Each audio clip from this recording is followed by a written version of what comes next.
Hi guys, today we are going to talk about product market fit, what it means for founders, when they're thinking about starting up, and in specific, like one big question that every founder has is, do they go to market quick and dirty and iterate it out, or do they build the perfect product and try to take the market that way?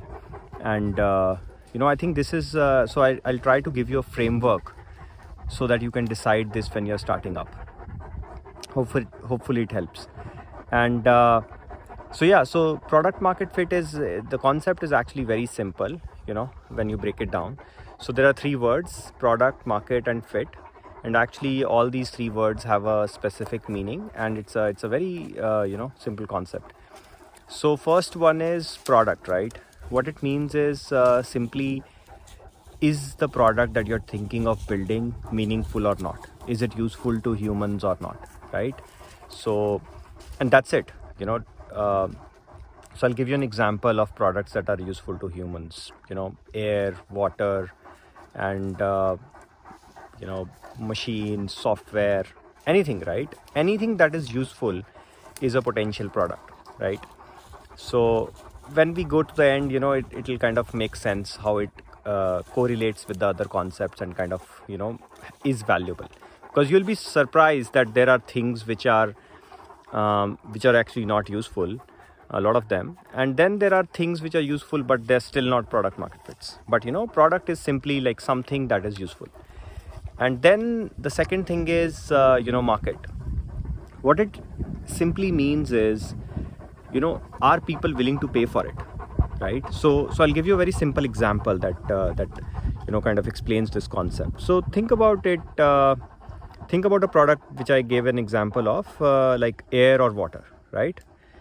Like every human needs it, but not every human is willing to pay for it, right? So today, if you go to a mega city or a urban landscape, people are actually paying for water very commonly, and they have actually started to pay for air also in some oxygen bars and stuff like that, right?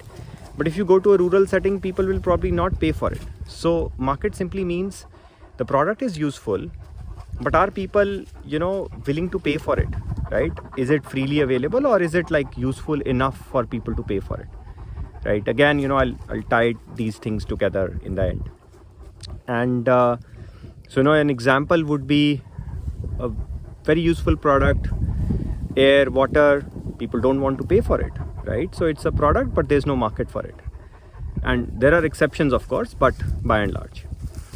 And then we come to the final word, which is fit, which is actually very important. So there is a product that is useful.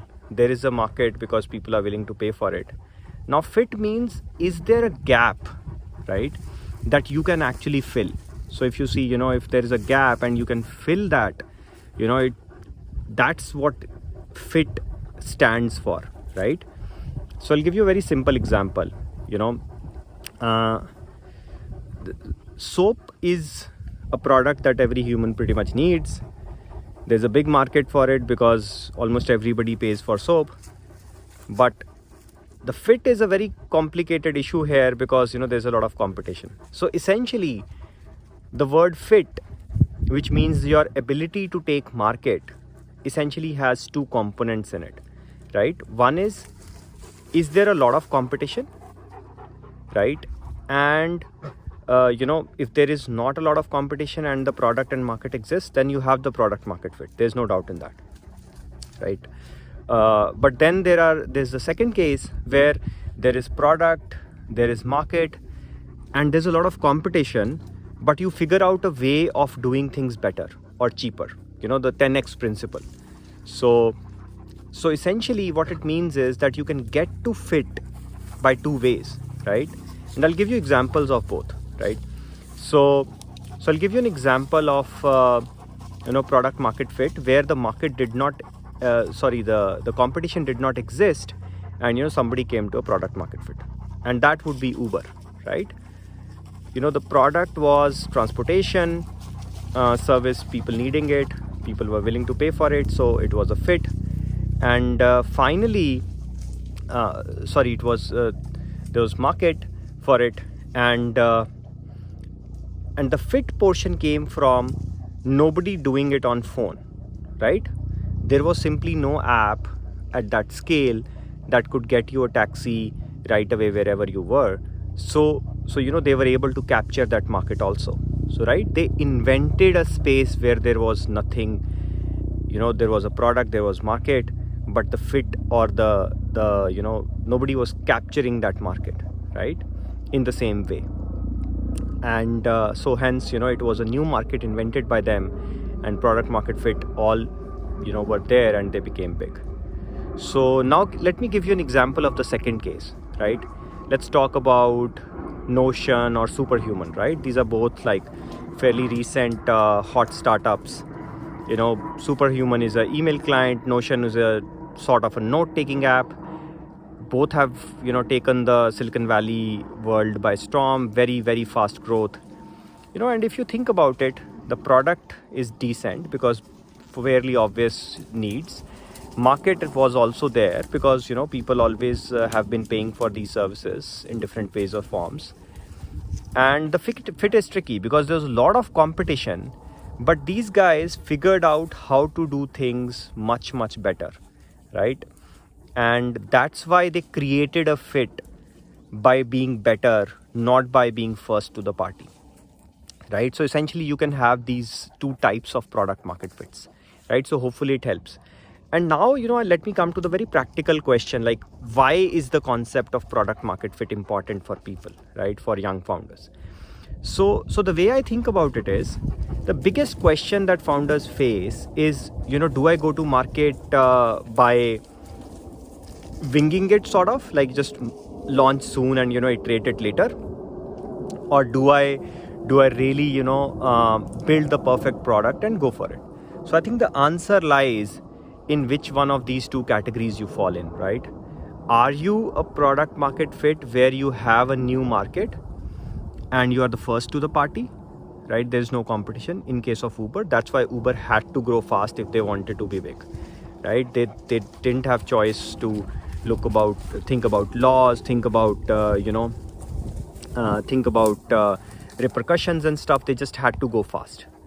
And in case of product market where the competition is already there and you're trying to do things better than them in a different approach, right? You're doing something or much, much cheaper, then there is no logic of going to market quickly because the market is already there. It's already a mature market, but you're essentially trying to disrupt that market, right? So if you're inventing a market, go to market quickly, iterate quickly, take the market fast. But if you're disrupting an existing market, then you be patient, build the right product, do it right rather than do it fast, right? So I think this is one question I always ask whenever I talk to entrepreneurs, because a lot of them are actually saying that we need to go fast, but we also need to do it right.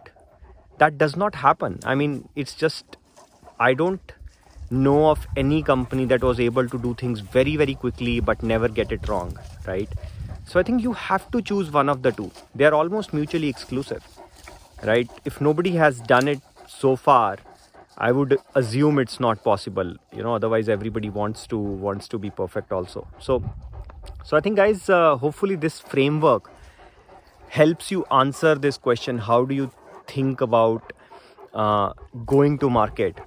And so let me know if you have any questions, and I'll be happy to answer those.